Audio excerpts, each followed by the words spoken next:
अजित पवार हे आपला पक्ष शरद पवारांच्या पक्षात विलीन करणार होते का, की शरद पवारच आपला पक्ष अजित पवारांच्या पक्षात विलीन करणार होते?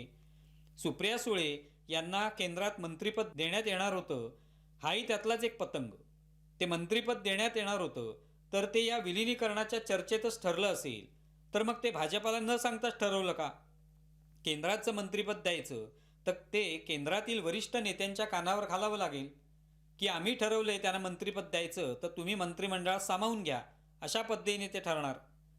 देवेंद्र फडणवीस याबाबत बोलले की जर असं विलिनीकरणाबाबत काही ठरलं असतं तर ते अजित पवारांनी आम्हाला सांगितलं असतं, आणि ते स्वाभाविकही आहे.